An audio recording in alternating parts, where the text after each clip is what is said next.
Mari kita lebih lagi bersuka cita masuk di dalam hadirat Tuhan, menikmati segala anugerah dan kebaikannya. Haleluya.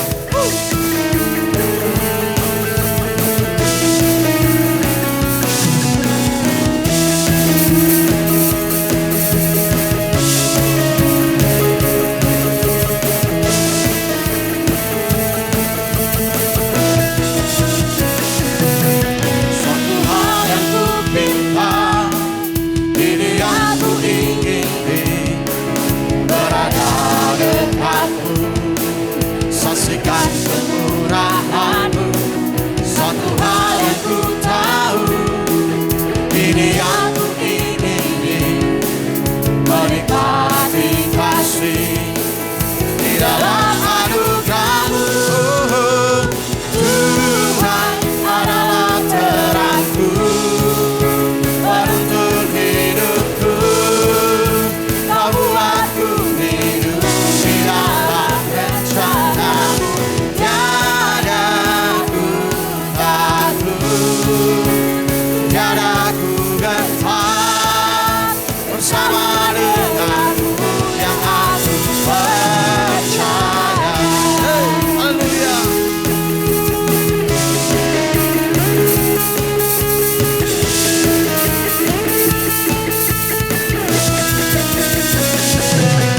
Suatu hal yang ku pinta, ini yang ku ingini, berada dekatmu. Saksikan kemurahan-Mu. Satu hal yang ku tahu, ini yang ku ingini, menikmati kasih di dalam anugerah-Mu. Tuhan adalah terangku, penuntun hidupku. Kau buatku hidup di dalam rencana-Mu. Tiada ku takut, tiada ku gentar bersama denganmu yang aku percaya. Sungguh Dialah satu-satunya Tuhan yang dapat kita andalkan, sebab Dia Allah sumber kehidupan kita. Haleluya. Yeay.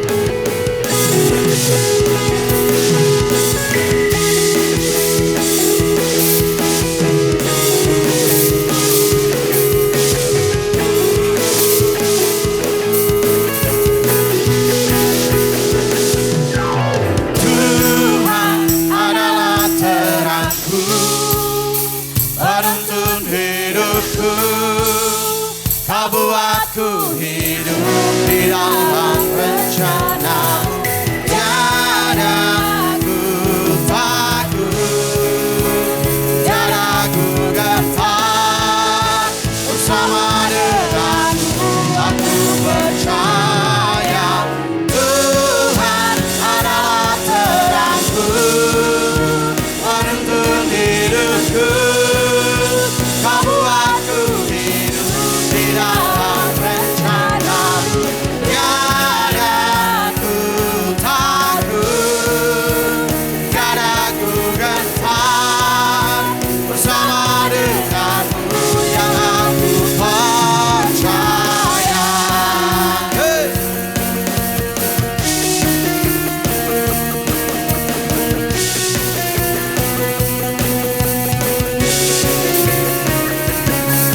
Haleluya.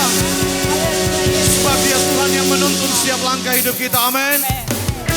Dialah kebenaran firman-Mu Tuhan, yang terus membawa kami berjalan di dalam rencana-Mu.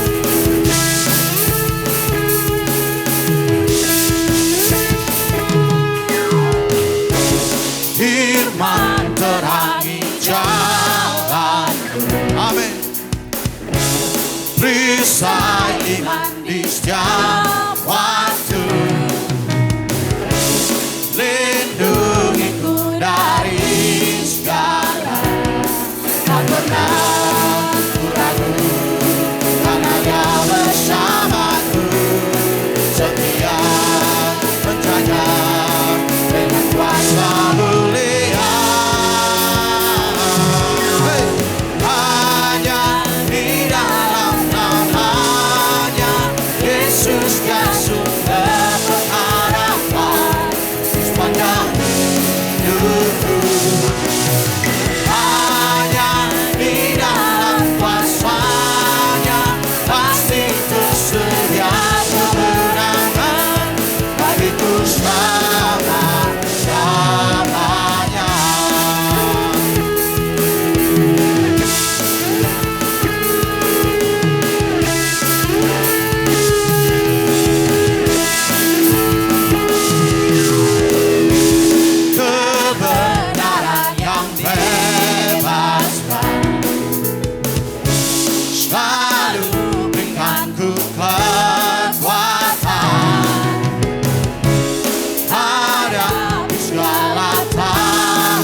pengharapan, dalam kuasa-Nya kemenangan.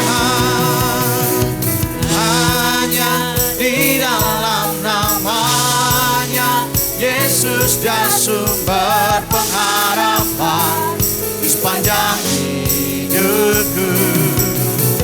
Hanya di dalam kuasa-Nya pasti tersedia kemenangan bagiku selamanya. Hanya di dalam namanya Yesus dan sumber pengharapan sepanjang hidupku.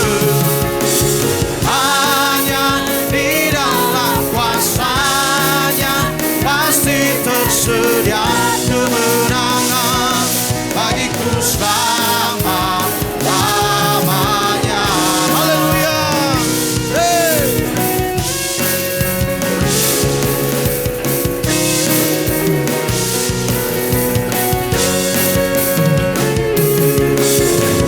Dalam namanya ada pengharapan, dalam kuasa-Nya kemenangan.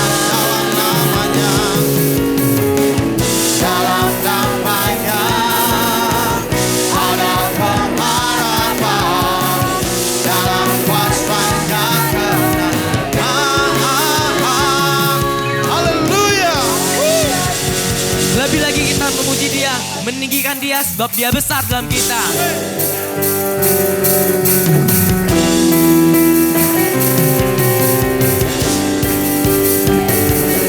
Mari sama-sama kita sorakan.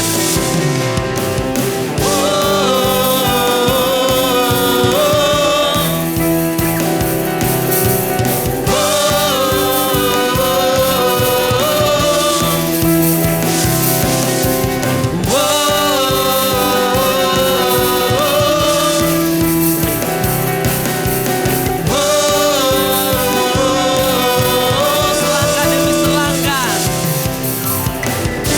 Selangkah demi selangkah maju tiada lelah, sekalipun ku berjalan dalam lembah kegelapan, ku tak takut, ku tak gentar, semua musuh gemetar.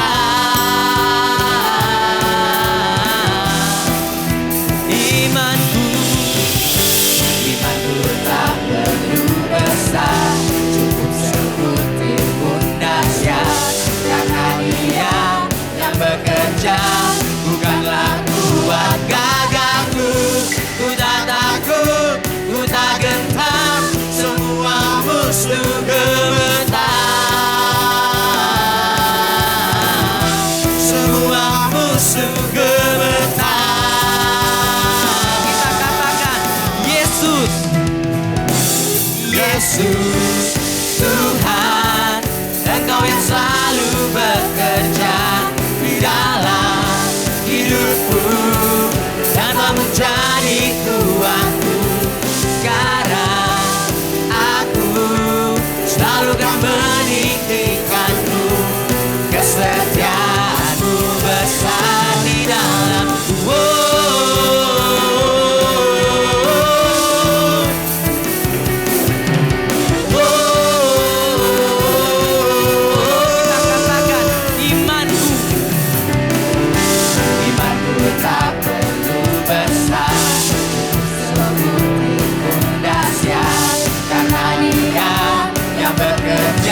Tuhan, Engkau yang selalu bekerja di dalam hidupku dan telah menjadi kuatku.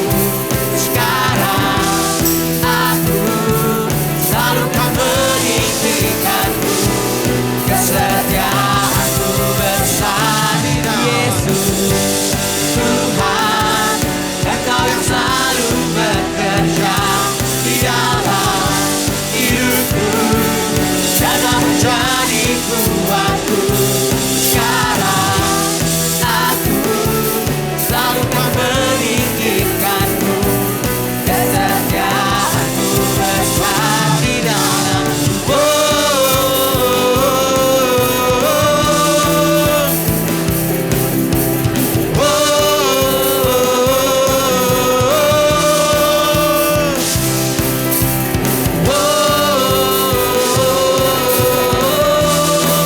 Kau besar di dalam.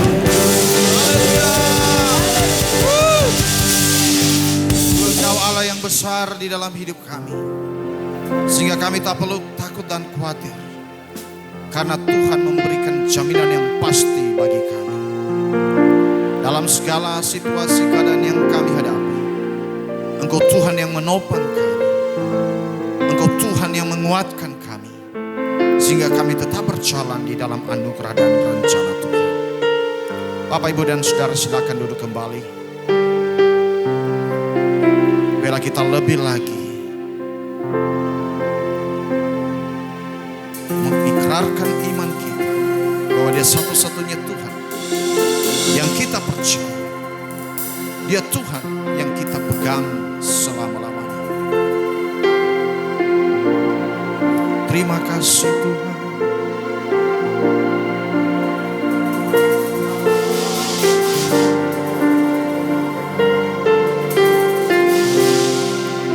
Ku tetap cinta, ku tetap cinta, walau badai datang menerpa, ku tetap cinta, ku kan tetap setia, ku tetap setia, ku tetap setia,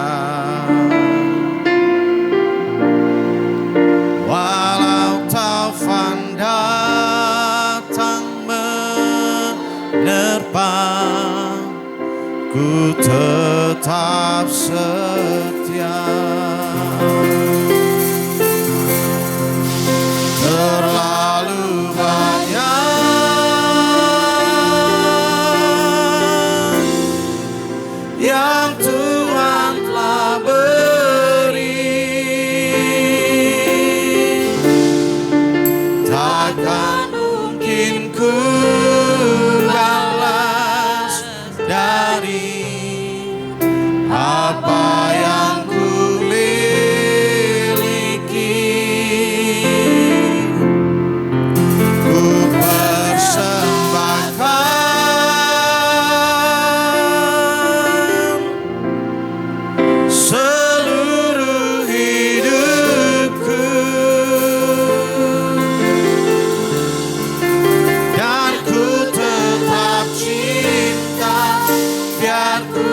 ku tetap setia.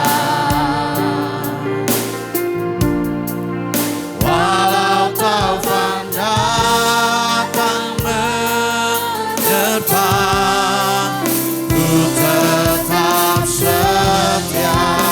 Amin, haleluya. Terlalu banyak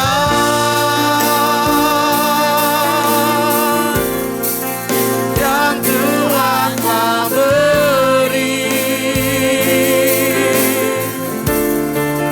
takkan mungkin ku balas dari apa yang ku miliki.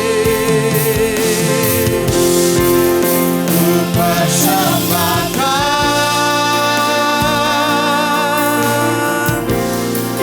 seluruh hidupku, dan ku tetap cinta, dan ku tetap setia untuk selama-lamanya. Terlalu banyak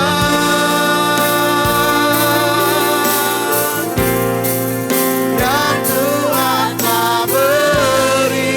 telah beri,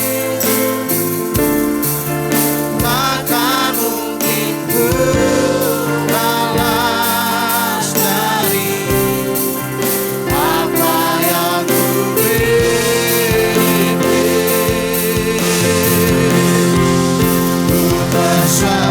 Ku persembahkan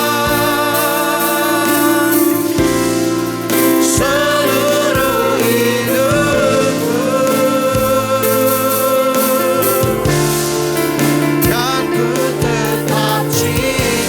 dan ku tetap cinta, dan ku tetap setia untuk selama-lamanya. Yang Tuhan telah beri, takkan mungkin ku balas dari apa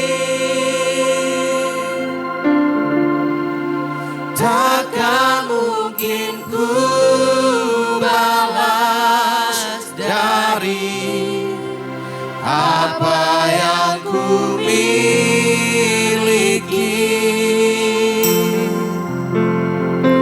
Ku persembahkan seluruh hidupku,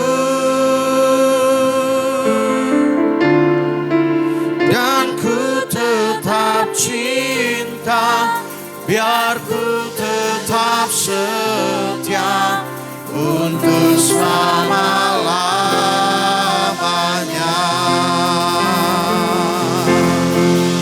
Terlalu banyak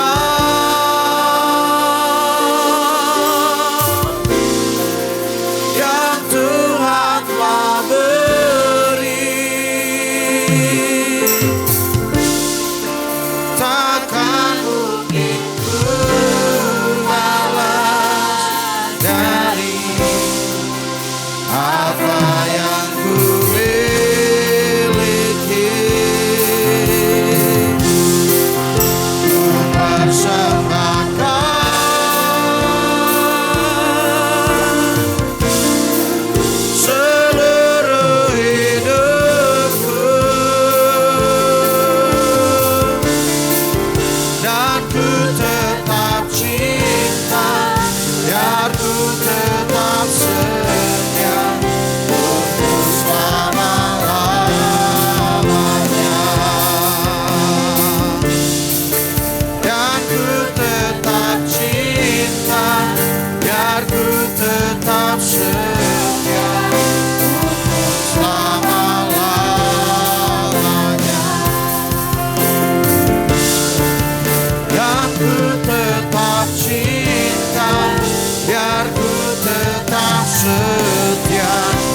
kuasa-Mu nyata. Anugerah-Mu besar, kasih setia-Mu melimpah di dalam hidupku.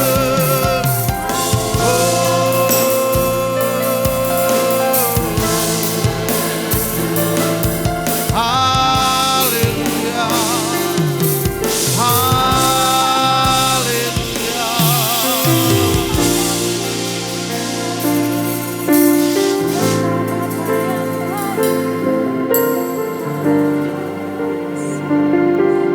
Terima kasih Tuhan.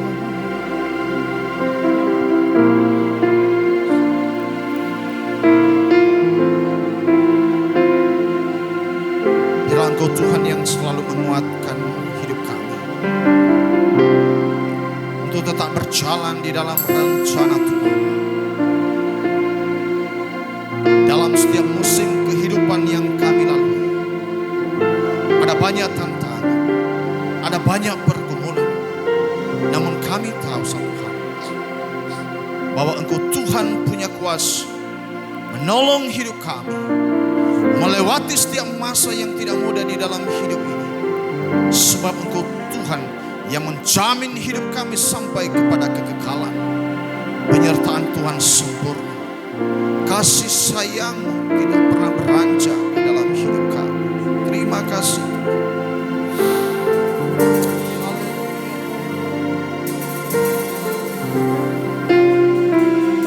Walaupun gunung itu tak berpindah, tetap percaya Kau yang punya kuasa. Sekalipun ku dalam lembah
tengah segala keadaan kami, situasi yang tak menentu, persoalan yang semakin menghadang jalan kami. Namun kami tetap percaya, karena ada firman Tuhan yang selalu meneguhkan kami. Bahkan di tengah pergumulan-pergumulan yang kami hadapi, dengan iman yang bersama dengan kami, dan firman-Mu yang terus Engkau berbicara kepada kami, itu yang membuat kami kuat.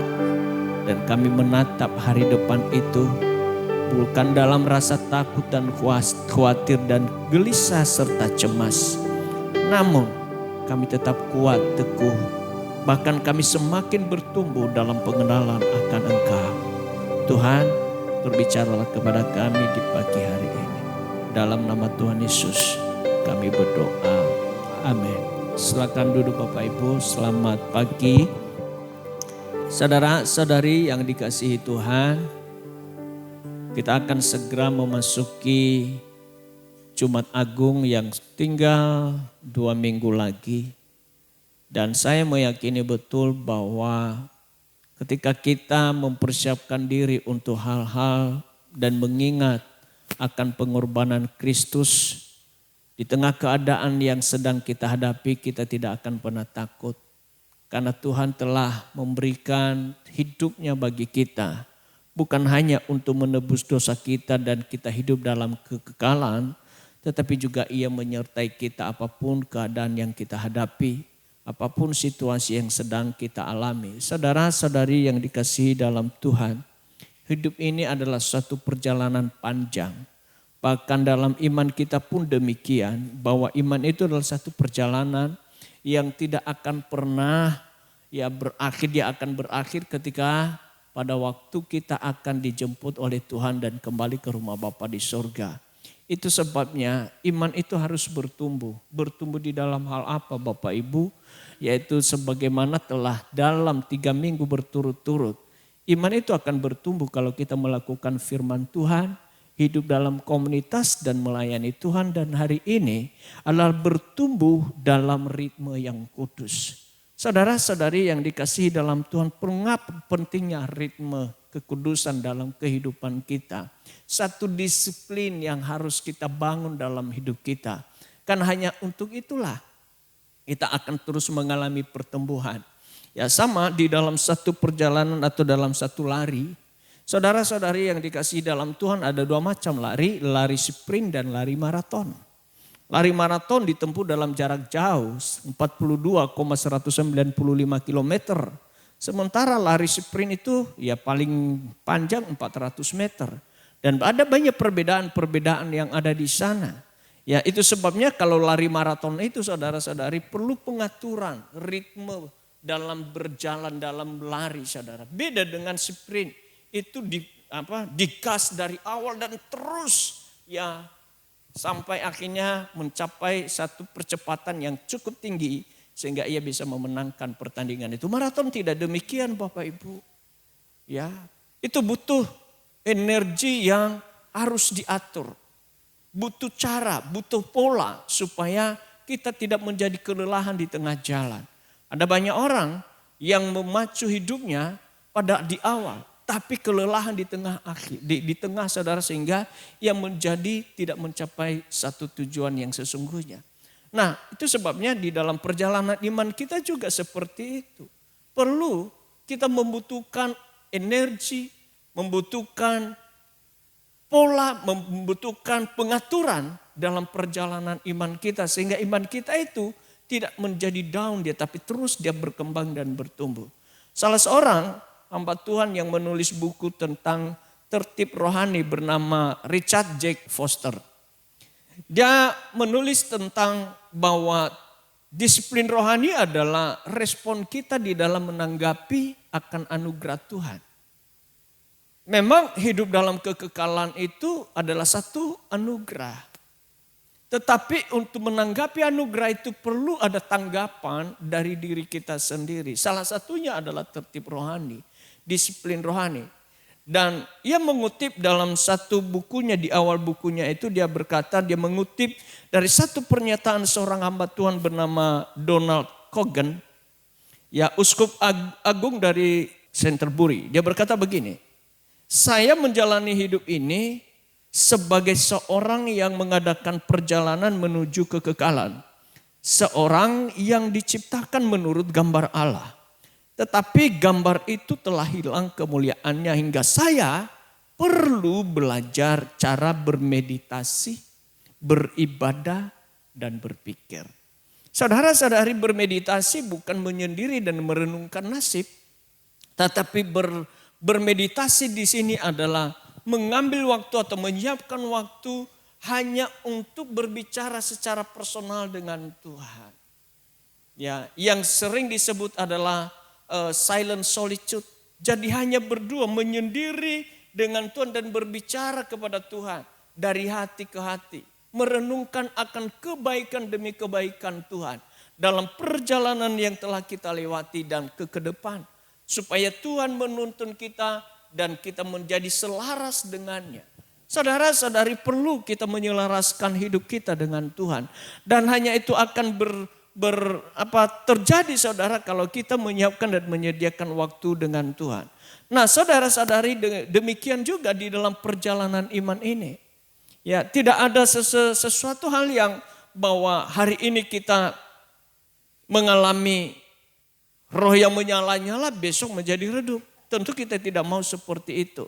Nah, itu sebabnya kesehatan rohani kita itu perlu. Sama dengan menjaga kesehatan jasmani kita. Saya sudah berkata tadi, kalau kita mau menjalani hidup ini dengan baik, seperti pelari maraton sampai kita kepada garis akhir, maka perlu pengaturan. Dan di dalam selain memiliki pengaturan waktu, pengaturan energi kita, juga kita membutuhkan nutrisi. Nutrisi dalam kehidupan kita. 1 kali, 2 minggu yang lalu, waktu saya bertemu dengan saudara sepupu saya, dia seorang yang saat ini jadi suka sepedaan tiap pagi di Gading Serpong. Dan dia bercerita kepada saya, ini teman sudah lama 22 tahun baru ketemu lagi setelah saya menikah. Dan itu teman dari kecil saya, baik di SD, kemudian walaupun sekolahnya berbeda di SMP, tapi kami tetap ya sampai kami SMA satu sekolah, satu jurusan juga. Jurusan kami pada waktu itu adalah A1. Ya, dia jago di fisika, ya saya agak sedikit baiklah dari dia dengan matematika saya. Jadi kami berbicara. Suatu kali waktu dia baru sampai di Jakarta, lalu dia melamar ke salah satu perusahaan obat-obatan. Dan kemudian sebelum dia pergi tes itu, dia ketemu dengan sepupunya dari papanya, ini seorang tentara. Lalu dia berkata sama dia bilang, "Bang, kami di tentara itu kalau mau sehat, ya biasanya kami push up. Dan kalau mau push up itu mesti makan telur 30 biji. Jadi sehat jadinya. Jadi nanti kalau pergi nyeles, pergi kemana-mana jadi tetap sehat." Dia dengar hal itu, dia telan, dia pulang ke rumah, dia makan telur 30 biji. Gitu. Besoknya dia mau pergi untuk tes. Ternyata setelah dia makan telur 30 biji itu, malamnya demam. Dia demam saudara, dia sakit. Akhirnya dia tidak sampai untuk ikut tes. Dan dia bercerita kepada saya, puji Tuhan juga. Kalau saya dulu ikut tes untuk jadi jual obat itu mungkin karier saya paling sampai di mana. Nah, sekarang dia seorang pengusaha yang sukses, punya karyawan kurang lebih 150. Dia bawa saya ke kantornya waktu itu, saya bilang ya kamu cukup bagus ya. Dan kemudian dia bilang kamu naik mobil saya dulu. Ya saya cobalah. Dia cukup sukses. Nah apa yang saya mau cerita, apa yang dia ceritakan ini seringkali ya karena kita ingin menambahkan daya energi kita, kekuatan, kesehatan jasmani kita, maka kita pasti mengkonsumsi makanan-makanan yang bernutrisi bukan?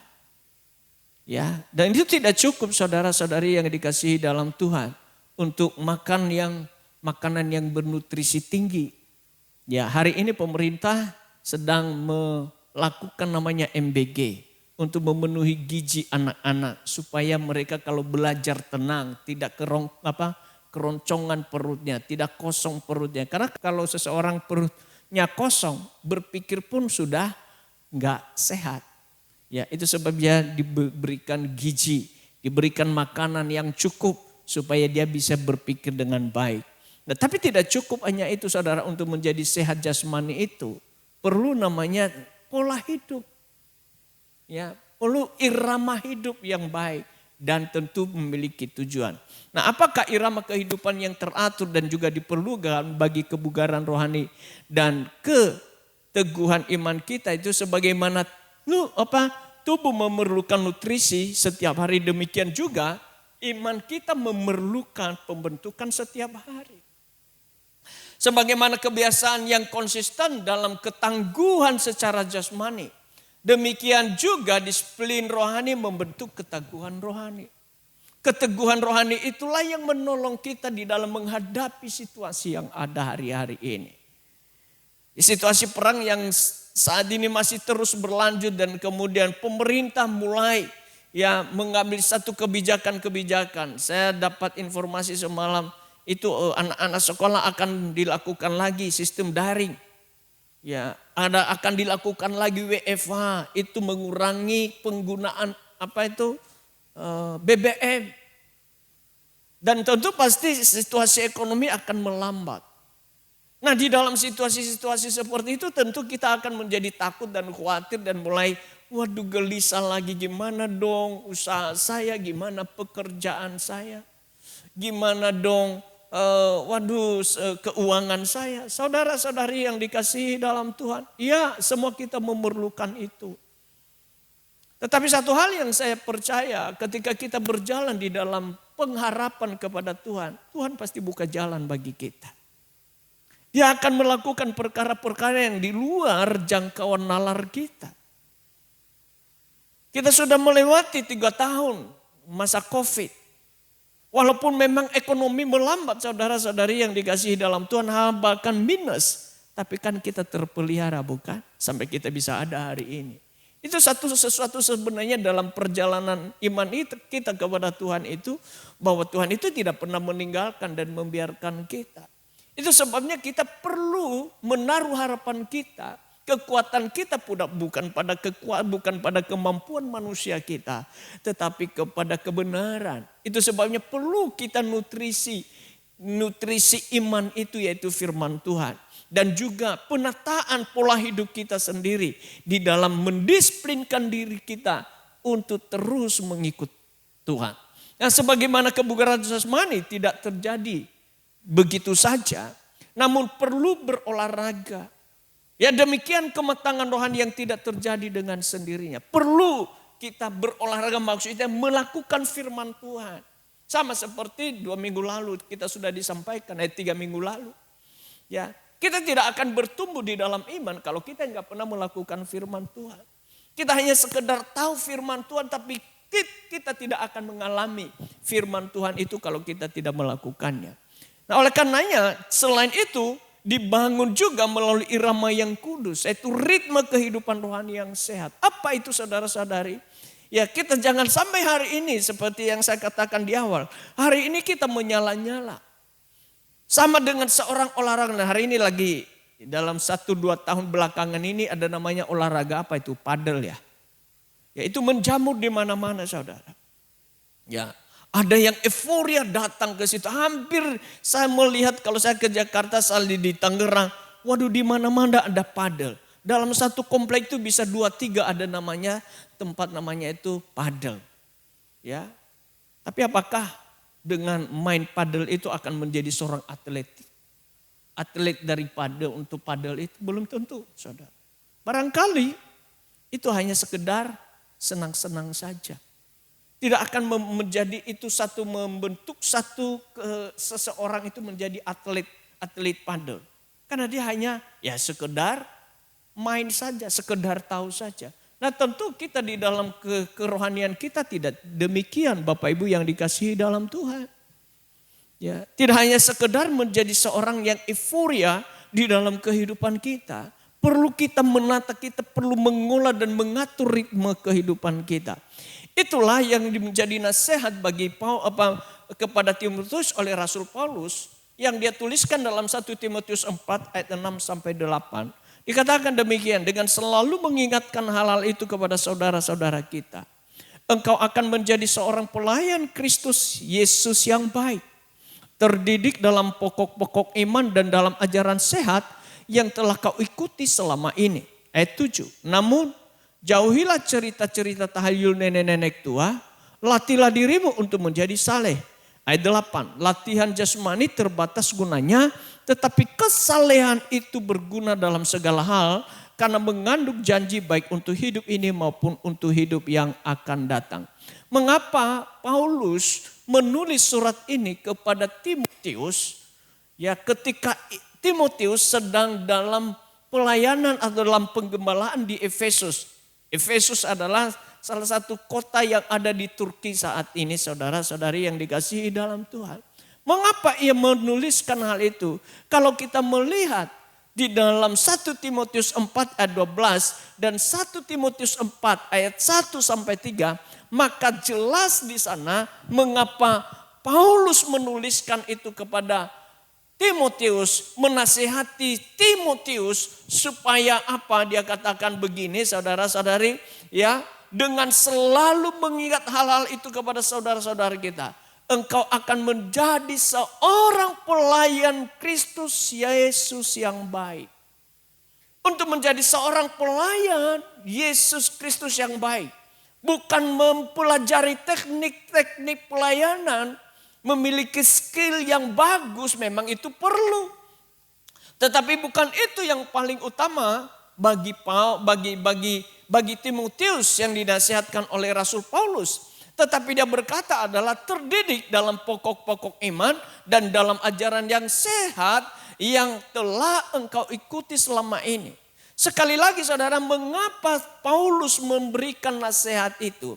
Hal yang pertama saudara-saudari, karena Timotius yang masih muda dianggap belum terlalu berpengalaman. Barangkali ia direndahkan. Di sisi itu saudara-saudari, ia menghadapi ajaran-ajaran yang menyimpang yang membuat orang tersesat dan menjadi murtad.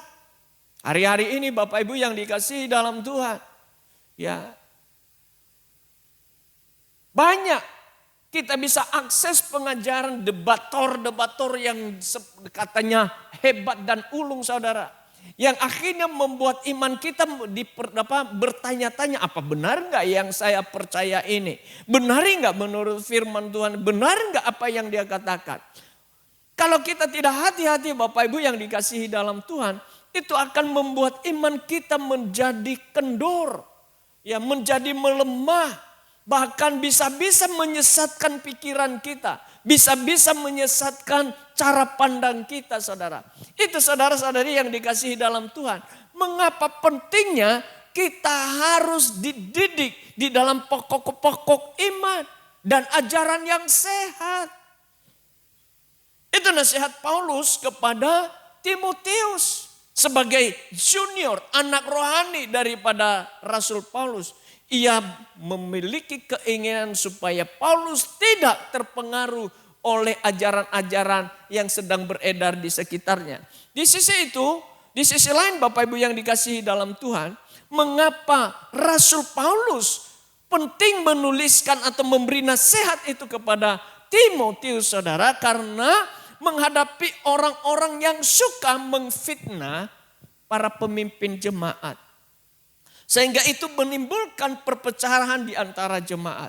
Nah, dia mencegah hal itu. Supaya di antara jemaat itu tidak terjadi perpecahan. Hari-hari ini bukankah banyak terjadi perpecahan di antara jemaat? Tahu enggak saudara-saudari, kenapa saudara? Karena ini. Karena pengajaran dan pengaruh-pengaruh yang sifatnya sekarang adalah mempengaruhi cara berpikir seseorang. Terjadi perpecahan di antara jemaat satu dengan yang lain. Rasul Paulus memberi nasihat kepada Timotius agar ia meneguhkan iman dengan melatih dirinya di dalam kesalehan. Dalam terjemahan TB1 saudara dikatakan hendaklah engkau melatih dirimu untuk ibadah. Karena ibadah itu berguna untuk hidup saat ini dan hidup akan datang. Nah itu sebabnya saudara, latihan itu ada namanya disiplin rohani. Itu yang saya maksud tadi adalah ritme. Ya, ritme yang kudus. Bapak Ibu yang dikasihi dalam Tuhan, itu sebabnya hal yang paling penting dalam prioritas yang harus kita ambil adalah meneguhkan iman dan menumbuhkan kerohanian agar bugar. Yaitu antara lain membangun disiplin rohani. Disiplin rohani yang sehat itu saudara-saudari adalah ya saudara yang dikasihi dalam Tuhan, saya sudah sampaikan tadi bahwa kalau ada disiplin rohani yang sehat, ada disiplin rohani yang tidak sehat. Apa itu disiplin rohani yang tidak sehat? Ya, kalau kita membaca dalam 1 Timotius 4 ayat 1 sampai 3, dikatakan begini Bapak Ibu, tetapi Roh dengan tegas mengatakan bahwa di waktu-waktu kemudian ada orang yang akan murtad lalu mengikuti roh-roh penyesat dan ajaran-ajaran setan.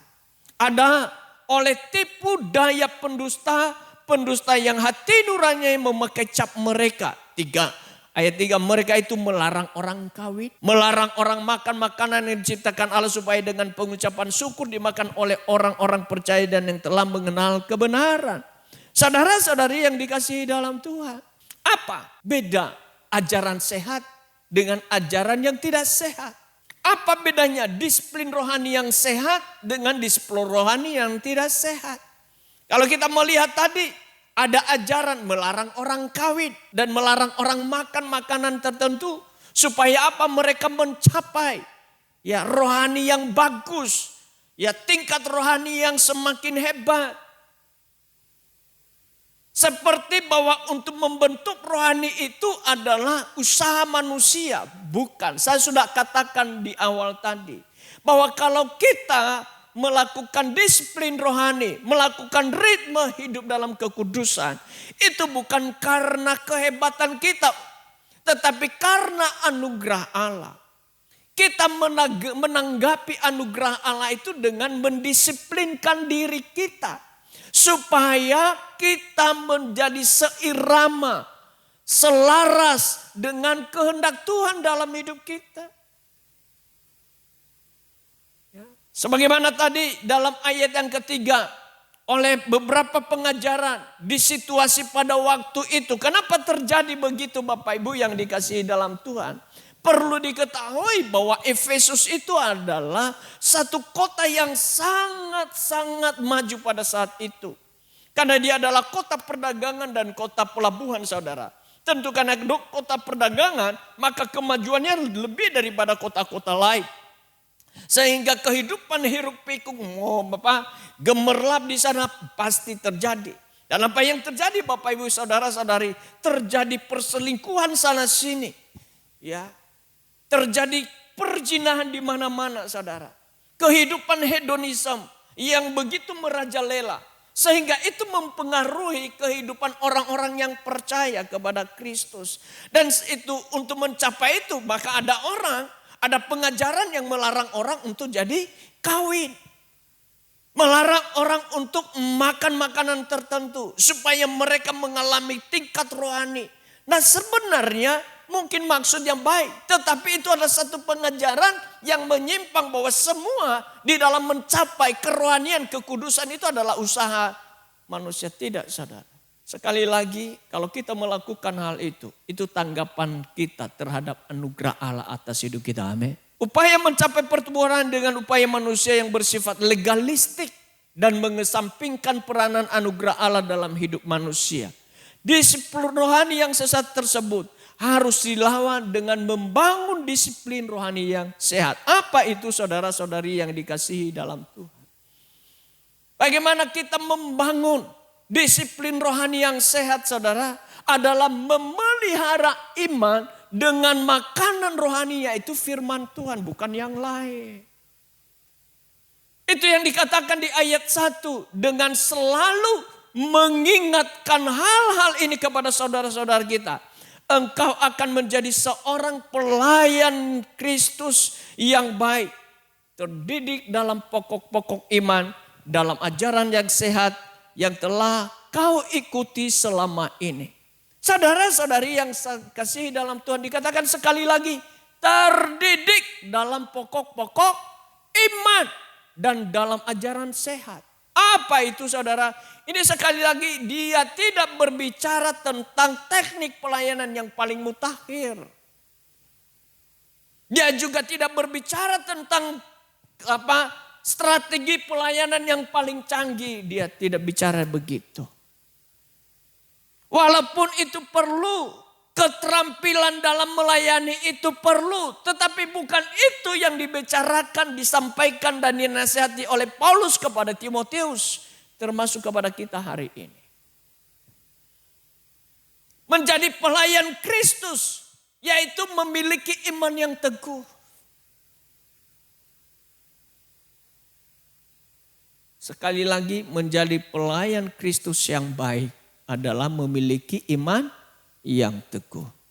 Pokok-pokok iman dan ajaran yang sehat adalah kebenaran yang bersumber dari kitab suci, yaitu Alkitab. Bukan dari yang lain. Paulus ingin agar Timotius menjadi seorang pelayan Kristus yang baik, yaitu memiliki iman yang teguh yang bersumber dari kebenaran, yaitu Alkitab. Saudara-saudari yang dikasihi dalam Tuhan, bukan dari yang lain. Sama seperti seorang bayi saudara, dia harus memiliki nutrisi yang baik, yang sehat dari seorang ibu yang melahirkannya. Dia harus diberikan nutrisi yang baik dan tidak hanya 1 kali 2 kali. Tetapi dia harus sesering mungkin. Berulang kali saya sudah sampaikan. Dan hari ini juga saya barangkali saya mau menyampaikan. Kalau saja bayi minum susu dalam sehari itu bisa 6 kali. Bukan 6 kali. Bisa 12 kali. Artinya 1 kali 2 jam dia harus minum susu. Artinya kenapa itu dilakukan? Supaya tubuhnya terpenuhi nutrisinya. Sama dalam rohani kita juga begitu Bapak Ibu. Itu sebabnya Petrus menyampaikan begini dalam 1 Petrus 2 ayat yang kedua. Dan jadilah sama seperti bayi yang baru lahir. Yang selalu ingin akan air susu yang murni dan yang rohani. Supaya olehnya kamu bertumbuh dan beroleh keselamatan. Ya saudara-saudara, sebagaimana pertumbuhan dan kesehatan bayi bergantung kepada nutrisi yang ia terima. Demikian juga kesehatan dan pertumbuhan iman sangatlah tergantung pada firman Allah. Yang merupakan kebenaran dan nutrisi bagi kerohanian kita. Membaca dan merenungkan firman Tuhan secara teratur setiap hari merupakan disiplin yang tidak boleh diabaikan. Saya ulang, membaca dan merenungkan firman Tuhan setiap hari merupakan nutrisi dalam iman kita. Sehingga iman kita menjadi teguh. Itu sesuatu hal yang tidak boleh diabaikan. Saudara. Itulah makanan rohani yang memungkinkan iman kita bertumbuh sehat. Apabila seorang bayi tidak cukup hanya memperoleh asupan nutrisi yaitu air susu seminggu sekali. Demikian pula dalam kehidupan kerohanian kita. Adakah bayi yang hanya dikasih susu cukup 1 kali seminggu? Tidak hanya bayi itu menjadi kerdil dan kekurangan gizi. Tapi bisa-bisa ia menjadi mati. Sama. Dalam kehidupan rohani kita Bapak Ibu, kalau hanya kita makan, merenungkan, mendengarkan firman Tuhan seminggu sekali. Gak heran banyak orang Kristen iman yang gak bertumbuh. Ya, firman Tuhan haruslah menjadi makanan rohani yang kita terima setiap hari. Ya, setiap hari. Bukan seminggu sekali Bapak Ibu, tidak. Orang yang hanya makan seminggu sekali saja tidak dapat disebut sebagai seorang yang sedang melakukan diet. Namun dapat disebut sebagai orang yang sedang melakukan mogok makan. Orang yang sedang mogok makan. Banyak orang Kristen tidak hanya sekedar diet, tapi mogok membaca Alkitab. Karena dengar Alkitab, dengar firman Tuhan waktu ibadah hari Minggu. Setelah itu minggu depan lagi baru baca, baru dengar firman Tuhan. Saudara-saudari yang dikasihi dalam Tuhan, perlu bersyukur kita mempunyai sarana yang dari gereja ini diberikan kepada kita, namanya ibadah harian. Yang bisa menuntun kita dalam membaca Alkitab. Membaca dan merenungkan firman Tuhan secara teratur setiap hari. Merupakan disiplin rohani yang tidak boleh diabaikan. Sekali lagi saudara. Itulah makanan rohani yang memungkinkan iman kita bertumbuh dengan sehat. Membaca Alkitab dengan menggunakan leksionari atau daftar bacaan Alkitab dalam penuntut ibadah harian akan sangat menolong kita dalam membangun disiplin rohani. Hal yang kedua Bapak Ibu, wujud disiplin rohani yang sehat itu adalah menumbuhkan iman melalui praktika rohani yang teratur. Perlu teratur saudara. Sama dengan olahragawan kan saudara. Olahragawan itu dia pasti akan melakukannya dengan teratur. Mengkonsumsi makanan yang teratur, kemudian berolahraga juga dengan teratur. Ya, tidak sekedar karena senang olahraga, tapi memang dia harus menerjunkan dirinya secara konsisten dan berkesinambungan. Ada konsisten, ada kontinuitas. Gak mungkin saudara seorang atlet binaragawan saudara, dia hanya ikut angkat barbel seminggu sekali. Tapi berat. Sampai satu barbel itu 50 kilo satu biji. Habis itu 1 minggu dia gak akan angkat lagi barbel. Terus makan sembarangan. Hidup kita akan menjadi teratur dan sehat saudara kalau kita memiliki keteraturan dalam hidup ini. Ada waktunya tidur. Ada waktunya bekerja, ada waktunya berolahraga, ada waktunya refreshing, ada waktunya main. Saya sudah sampaikan kepada anak-anak image, kenapa hari-hari ini anak-anak muda, anak-anak Gen Z itu gampang sekali putus asa. Salah satunya Bapak Ibu yang dikasihi dalam Tuhan, kurang tidur. Orang yang kurang tidur itu cepat tersulut emosinya, gampang emosional. Tidak berpikir panjang, tidak berpikir mendalam, tidak ada pertimbangan-pertimbangan. Bayangin saudara kalau tidur, pulang sekolah, terus main game sampai pagi hari jam 2, jam 3, jam 4, baru tidur. Bangun jam 6 karena mau sekolah. Tidurnya cuma 2 jam. Gak heran. Banyak anak Gen Z menjadi gampang sekali marah-marahnya itu bukan marah geram begitu, tapi marah geram di dalam. Ya ngamuk di dalam, mikirin diri sendiri, mikirin kegagalan, gak bisa melakukan ABC, menjadi frustrasi dan akhirnya apa yang dia lakukan? Bunuh diri saudara. Gak heran kalau kita melihat dalam beberapa tahun belakangan ini, kematian anak-anak remaja, mulai dari SD, sampai ke SMA, cepat sekali mengambil satu keputusan untuk bunuh diri mengakhiri hidup. Salah satunya keteraturan hidup yang tidak mereka lakukan, mereka kerjakan. Nah itu sebabnya Paulus mengatakan di ayat yang ke-7, namun jauhilah cerita-cerita tahayul nenek tua, latihlah dirimu untuk menjadi saleh. Perlu dilatih saudara. Berapa waktu yang lalu, ya ada yang menyampaikan kepada saya, kesan ini membosankan. Saya mau berkata kepada kita, kesan itu tidak membosankan sesungguhnya. Kalau kita sudah melakukan. Satu kali Bapak Ibu seorang pendeta yang berkhotbah.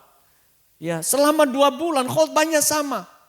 Ya, dari minggu pertama bulan pertama sampai minggu ke-8 bulan kedua. Khotbahnya sama, judulnya sama, kalimatnya sama. Satu kali ada ibu-ibu yang protes. Pak pendeta, kok khotbahnya gitu terus? Dia lagi badai nih. Pak pendeta khotbah yang dikhotbah ini kan minggu kemarin sudah, bulan lalu kan sudah. Pak pendetanya gampang menjawabnya. Iya ibu betul. Saya khotbahnya sama dari bulan pertama selama 5 minggu. Bulan kedua selama 4 minggu ini. Dan ini minggu ke-7. Pertanyaan saya, 7 minggu saya sudah khotbahin ini. Sudah dilakukan? Bukan persoalan khotbahnya bagus-bagus. Tapi sejauh mana kita mempraktikkan apa yang telah kita dengar itu. Apa yang telah kita baca itu. Makanya kenapa ada namanya kitab ulangan. Ceritanya juga mirip-mirip dari seseorang mengatakan kepada saya. Pak, itu khotbahnya mirip-mirip terus ya. Iya. Karena kita tidak sekedar di sini, khotbahnya bagus, pulang lupa semua nggak melakukan. Supaya dilakukan. Ya. Ini bukan banyak kan sekarang gereja, hari ini khotbahnya bagus. Tentang iman, besok tentang berkat. Besok tentang mujizat. Kadang dilakukan. Cuma dengar aja. Tidak pernah nyantol dan tidak pernah dikerjakan. Saya sudah sampaikan hari Jumat kemarin kan. Dalam ulangan 6 ayat 4 atau ayat 6 sampai ayat 9. Firman Tuhan itu berkata. Ajarkanlah itu kepada anakmu. Baik ketika engkau tidur, ketika engkau bangun, ketika engkau berjalan, ketika engkau duduk. Ya, engkau ajarkan itu berulang-ulang supaya kita ingat. Cara menghafal firman Tuhan yang bagus itu adalah apa yang engkau dengar engkau kerjakan. Apa yang engkau kerjakan berdasarkan firman Tuhan, bukan yang lain. Ya. Nah, saudara-saudari, praktik rohani, pelatihan rohani diperlukan oleh semua pengikut Kristus. Di samping makanan yang sehat dengan nutrisi yang lengkap, para atlet juga perlu melakukan latihan secara teratur. Perlu dilatih. Makan yang cukup tidak dengan sendirinya akan menghasilkan tubuh yang bugar bila itu tidak dilengkapi dengan berolahraga secara terarah. Iya, sama tadi cerita teman saya, ya sepupu saya itu. Yang makan telur 30 biji sekali saudara, tapi enggak berolahraga. Ya enggak akan menjadi kesehatan bagi dia. Bisa saja kita menghafal isi Alkitab. Namun bila tidak mempraktikannya maka kehidupan rohani kita tidak akan menjadi bertumbuh dewasa. Ya, iman kita akan menjadi kendor, bertumbuh tidak akan menjadi bertumbuh dan menjadi teguh saudara-saudari ya. Perhatikan baik-baik saudara apa yang dikatakan oleh Paulus tentang nasihatnya kepada Timotius. Janganlah engkau mendengarkan nasihat-nasihat atau tahayul-tahayul nenek tua. Tahayul-tahayul nenek tua itu saudara-saudari adalah satu hal yang sifatnya itu berbau cerita dongeng. Yang belum tentu itu adalah terbukti kebenarannya. Ya, kita harus melatih diri kita bagaikan seorang atlet yang melakukan latihan secara rohani. Apabila seseorang atlet melatih dirinya untuk menguatkan otot-otot jasmaninya, maka Timotius harus melakukan praktik rohani secara disiplin dengan meneguhkan iman. Apa pokok rohani praktika rohani itu saudara? Adalah berdoa secara teratur. Hal yang sederhana saja saudara. Beribadah harian secara disiplin. Berpuasa secara berkala. Mengambil waktu untuk berada dalam keheningan, dalam kesendirian atau silence and solitude. Perlu saudara. Ada waktunya saudara menyendiri. Meninggalkan hiruk pikuk kesibukan saudara. Mengambil waktu 5-10 menit. Engkau tidak ngapa-ngapain. Engkau berdiam diri. Engkau berbicara secara pribadi kepada Tuhan. Engkau merefleksi.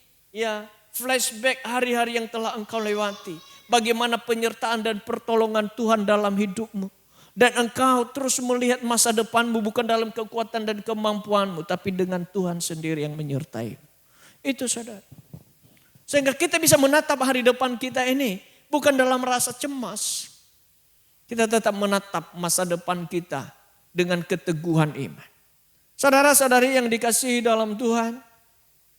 Kita melakukan disiplin rohani bukan memperoleh perkenanan atau favor dari Tuhan. Saya sudah ulang ini tadi.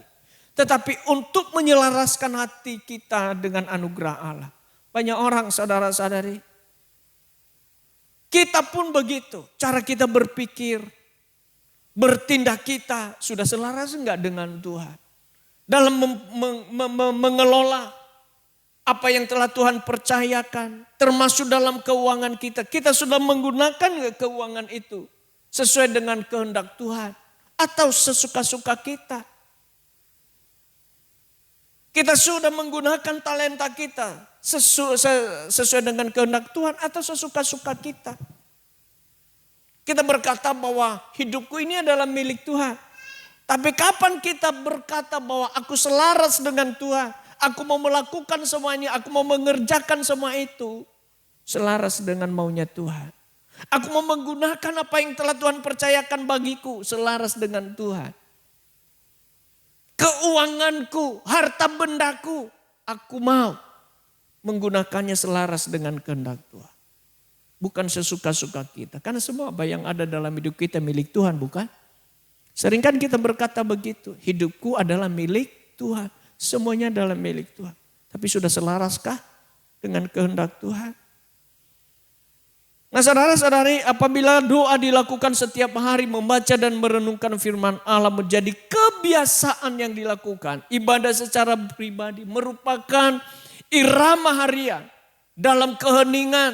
Merupakan ruang dalam kehidupan, maka disitulah latihan iman dilakukan. Saudara-saudari, praktika rohani. Keakraban dengan Tuhan dibangun, keinginan diselaraskan dengan tata nilai dalam Alkitab. Perhatian diarahkan kepada Tuhan, kasih kepada Tuhan diperdalam, dan relasi dengan Tuhan dipererat. Itu saudara praktika rohani.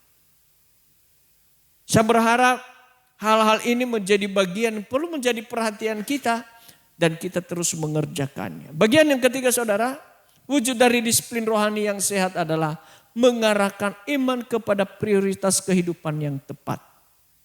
Itulah dikatakan oleh Paulus di ayat 8, latihan jasmani terbatas gunanya.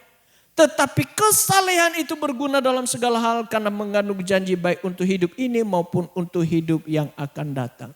Saudara-saudari yang dikasihi dalam Tuhan, sebagaimana pelatihan jasmani atau olahraga memiliki kegunaan. Demikian pula halnya dengan pelatihan rohani atau disiplin rohani yang menghasilkan kesalehan itu. Pelatihan jasmani kegunaan terbatas. Kenapa terbatas saudara? Karena hanya untuk hidup ini, untuk saat ini.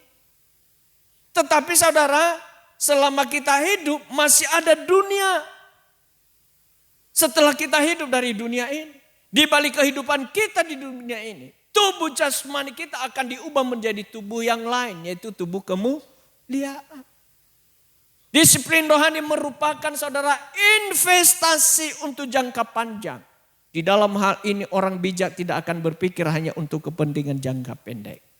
Kenapa orang rela sekolah selama 16 tahun? Studi dari SD sampai S1. 6 tahun di SD. Ya, belum terhitung TK atau playgroup. 3 tahun SMP, 3 tahun SMA setara dengan itu. Dan 4 tahun di S1. 16 tahun. Kenapa orang rela menghabiskan waktu belajar? Ya, gak ada yang lain. Karena dia tahu dengan dia belajar selama 16 tahun. Sesungguhnya sedang investasi untuk masa depannya. Sama saudara. Dalam disiplin rohani itu kita sedang menginvestasikan ya untuk masa depan kita. Ya, itu sebabnya kalau ada mertua atau siapapun yang mengajak Anda untuk pergi ke toko jalan-jalan di waktu ibadah Anda. Kalau engkau tahu bahwa ibadah itu penting dan itu merupakan investasimu di masa depanmu, engkau akan berkata kepada mertua, Pak, Ma, ya, atau kepada teman, kepada sahabat, nanti ya setelah saya ibadah baru kita pergi. Tapi banyak orang tidak demikian. Banyakkan orang tidak demikian. Lebih senang pergi bermain jalan-jalan daripada ibadah. Bukan gak penting jalan-jalan, gak penting pergi main, gak. Bukan itu saya maksud. Tapi bagaimana kita mengutamakan Tuhan lebih daripada yang lain dulu. Kita beribadah dulu. Saya suka berkata kepada orang yang sering keluar kota. Kalau engkau keluar kota, ibadah dong. Enggak ada GKPB di kota itu Pak. Yang penting kamu ibadah. Ya, sepanjang gereja itu mengajarkan tentang Yesus sebagai Tuhan, pergi ke tempat itu. Beribadahlah di situ. Ya, saudara-saudari, saya berharap ini menjadi kita bijak dalam mengatur waktu kita, menata masa depan kita mulai hari ini. Investasi kita, ya, prioritas kita. Saudara-saudari yang dikasihi dalam Tuhan, seorang sastrawan, ilmuwan dan filsuf dari Jerman berkata, Johann Wolfgang von Goethe. Dia berkata begini, the things which matter the most must never be at the mercy of things which matter the least. Berkata begini, ya, hal-hal yang paling penting tidak boleh berada di bawah kendali dari hal-hal yang paling tidak penting. Dengan kata lain, perkara yang remeh, temeh tidak boleh diprioritaskan melebihi hal-hal yang seharusnya diutamakan. Singkat kata Bapak Ibu, orang yang bijak akan hidup dengan prioritas yang tepat. Ia memahami bahwa disiplin rohani akan membawa dampak positif untuk jangka panjang, yaitu sampai kepada kehidupan dalam kekekalan. Ibadah itu penting, baik untuk hari ini, hidup saat ini, dan hidup dalam kekekalan. Penting ibadah. Dan terus kita melatih diri kita. Sejak saya mengenal Tuhan, saya terus melatih diri saya untuk ibadah. Saya terus melatih pagi hari. Saya usahakan pagi hari untuk ibadah, mencari wajah Tuhan terlebih dahulu. Apalagi sekarang sudah ada IHA. Aduh, itu menolong saya banget. Menolong saya. Ya. Saya belajar untuk menata hidup saya dari waktu ke waktu.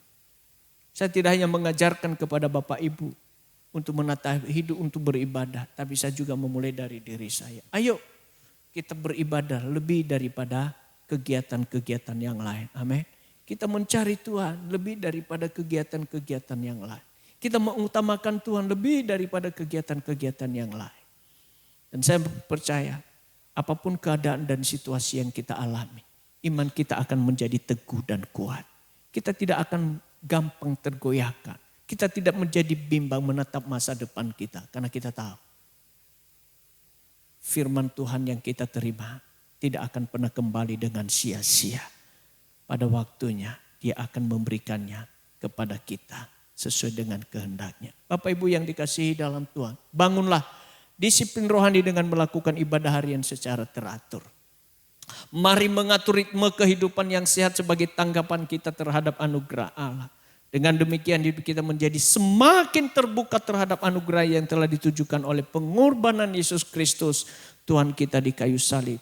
Pengorbanannya yang menghapus masa lampau kita yang kelam. Yang membawa kita ke hari depan yang indah sebagaimana yang telah Ia rencanakan. 3 hal untuk kita mengenal wujud dari disiplin rohani. Memelihara iman dengan makanan rohani yaitu firman Tuhan. Menumbuhkan iman melalui praktika rohani yang teratur dan mengarahkan iman kepada prioritas kehidupan yang tepat. Demikian firman Tuhan, mari kita bangkit berdiri.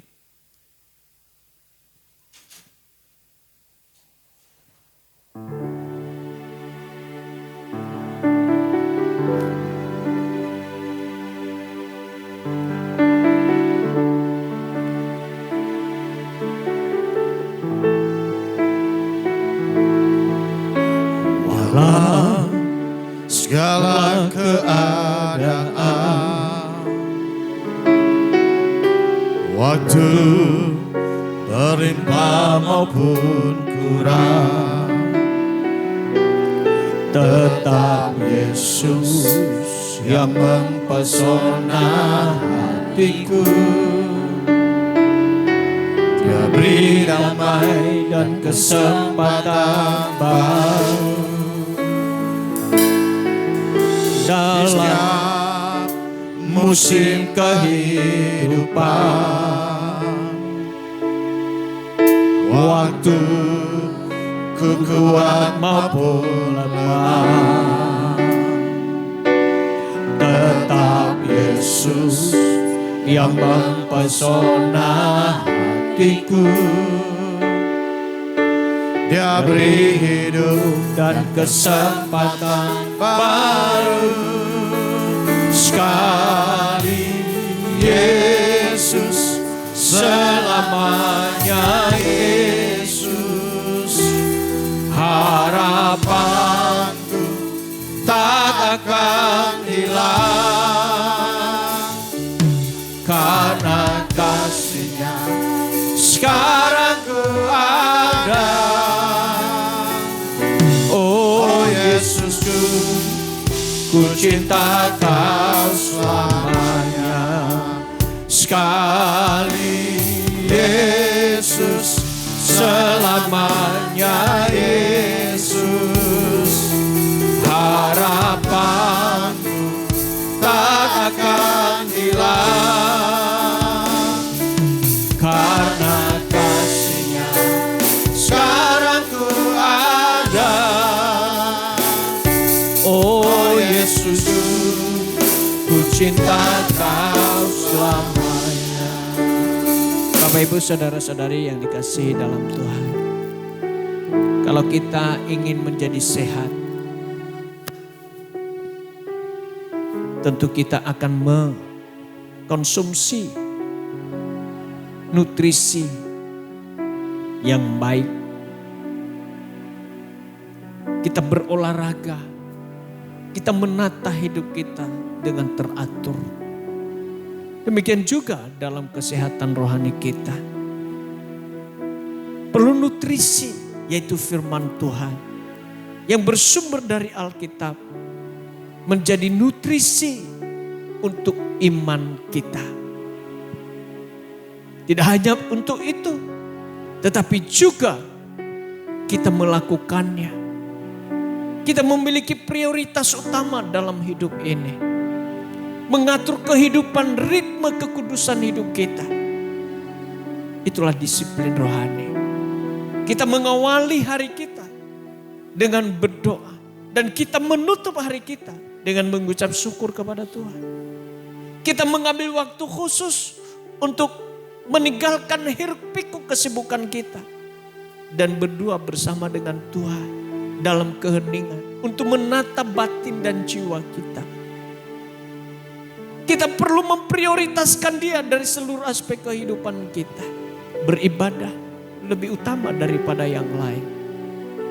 Karena itu berguna untuk hari ini, untuk hidup saat ini, dan akan datang. Maka kita mengambil komitmen untuk hal itu.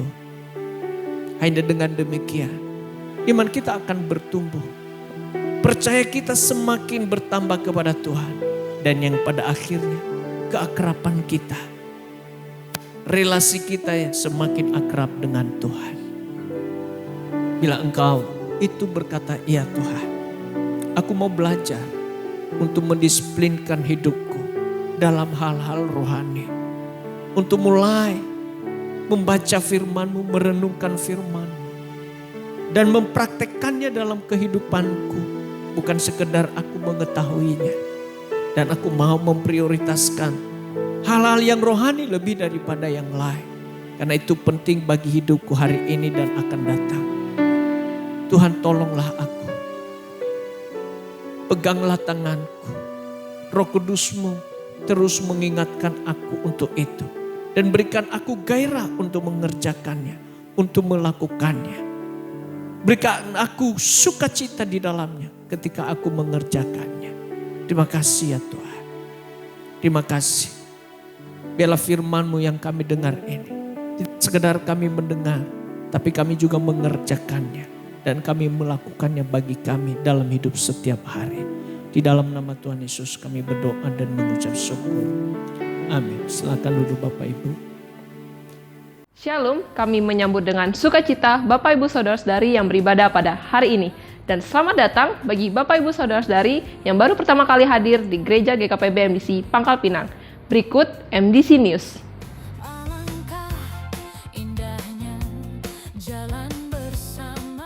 Untuk mengingat pengorbanan Tuhan Yesus di atas kayu salib, kita akan mengadakan ibadah Jumat Agung yang diadakan pada hari Jumat tanggal 3 April 2026 dimulai pada pukul 17.00 waktu Indonesia Barat di gereja. Kelas Dasar Kekristenan atau DK dan Pola Hidup Berjemaat atau HB diadakan setiap hari Minggu pukul 11 waktu Indonesia Barat setelah ibadah kedua selesai. 1 jam dalam hadirat Tuhan menjadikan 23 jam hidup lebih bermakna. Mari mengalaminya melalui keintiman dengan Tuhan melalui embun surgawi yang diadakan setiap hari Selasa dan Kamis dimulai pada pukul 5 sampai pukul 6 waktu Indonesia Barat melalui Zoom Meeting. Doa menuduhkan jiwa diadakan setiap hari Rabu dimulai pada pukul 11 sampai pukul 12 waktu Indonesia Barat di gereja. Bermalam di hadiratnya diadakan setiap hari Jumat dimulai pada pukul 19 sampai pukul 20.30 waktu Indonesia Barat di gereja. Kegiatan kesan diadakan setiap hari Selasa, Rabu, Kamis, dan Minggu pukul 19 waktu Indonesia Barat. Untuk info lebih lanjut, silahkan hubungi ketua kesan masing-masing.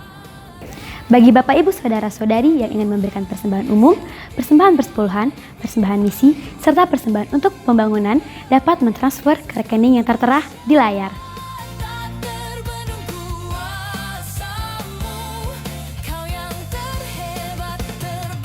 Untuk mengetahui info lebih lanjut tentang Gereja GKPB MDC Pangkal Pinang, Bapak Ibu Saudara-saudari dapat mengikuti akun Facebook dan Instagram GKPB MDC Pangkal Pinang, serta subscribe akun YouTube Gereja GKPB MDC Pangkal Pinang. Demikian info tentang Gereja GKPB MDC Pangkal Pinang. Sampai jumpa minggu depan. Tuhan Yesus memberkati. Sekali Yesus, selamanya Yesus, harapanku tak akan hilang, karena kasih-Nya sekarang ku ada. Oh Yesusku, ku cinta Kau selamanya. Oh Yesusku, ku cinta Kau selamanya. Oh Yesusku, ku cinta Kau selamanya. Ya Tuhan, kami bersyukur waktu yang telah Tuhan berikan kepada kami untuk kami beribadah di pagi hari ini. Bersyukur buat segala kemurahan-Mu bagi kami dan kebaikan Tuhan yang terus Tuhan nyatakan dalam hidup kami setiap waktu. Terkhusus di pagi hari ini kami diberi waktu untuk mendengarkan firman-Mu dan Engkau berkenan berbicara kepada kami.